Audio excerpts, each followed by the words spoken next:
So with all of our travel plans canceled to the end of the year, I figured now would be the perfect opportunity for me to get back into the things that I love to do. Fiddling with computers, playing with electronics, building new gadgets. Now, one of the things I'm really excited to get into and start learning more about is 3D printing.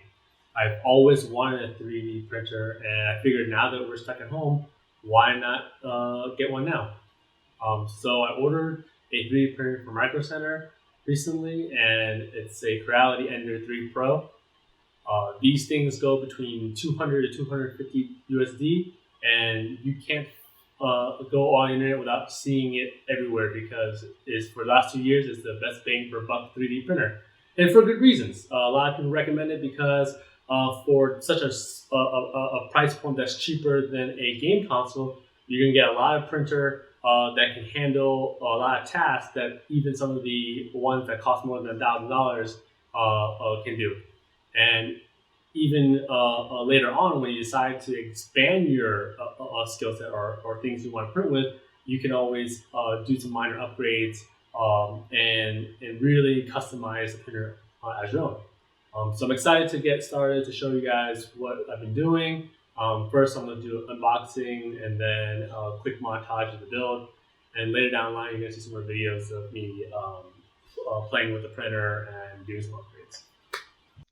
So this is the Ender 3 Pro version. I got a Micro Center for $250. I think you can get it for a little cheaper nowadays online, but to be able to go into the store and just pick it up and go home, that's a great deal. It's about 30 to 50 bucks more expensive than the original Ender 3, but it comes with a few minor changes. Nothing too words. I think if you get either one, it's fine. Now, wow, this is a very nice, clean packaging here. Okay, we got the instruction manual. This is the bed. Oh, okay, it has a magnetic face, so that's pretty nice to be able to like lift off. The original Ender 3 didn't have that. Okay, so we got some railings. And over here, it looks like this is the LCD screen for the Ender 3. That's nice. Some of the cheaper ones don't really come with LCD screens, but they don't really need it if you're going to use Octoprint. All right, we got a power supply at PSU. I think these things are rated at 350. This is a newer model than what comes in the regular Ender.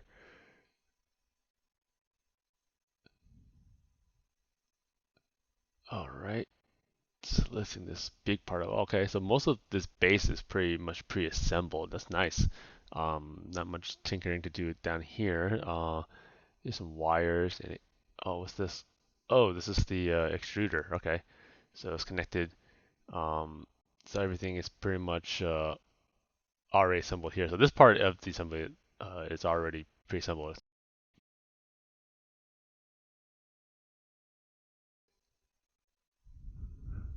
All right, so these are mounts. I think this is the X-axis mount. Yeah, I think that's what it is. Looks nice. The construction feels really solid, really precise.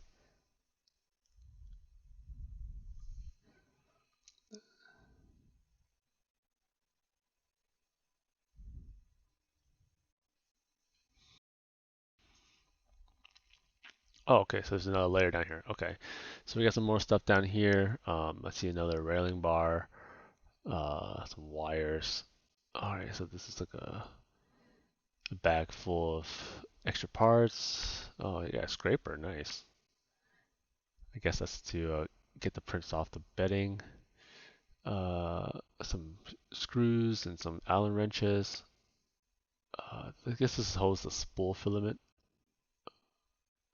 Yeah, this is where the filament goes on and helps feed the machine. All right, next we have a motor. This is the Z-axis motor. Yeah, this is where you put the rod in, and it's like a long rod that spins and helps move the.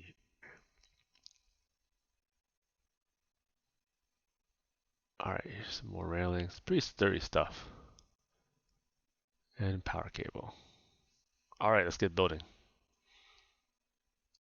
All right, a quick look at all the parts here we have on the table. These are all the things that came in the box.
So that was the build, and you know what? It wasn't that bad. Most of the base was already pre-assembled. It really just needs to stack the two railings and the extruder bar.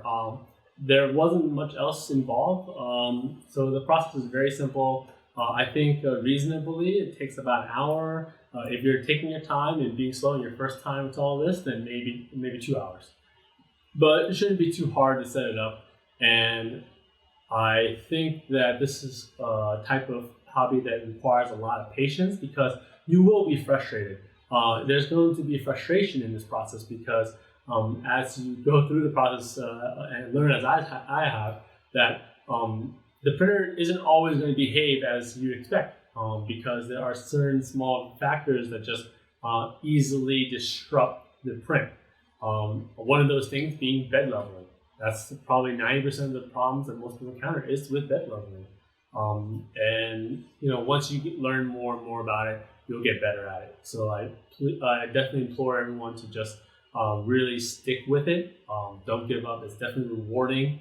You'll get a lot of rewardment from being able to get your first print started. So just stick with it. And hope you guys enjoy this video.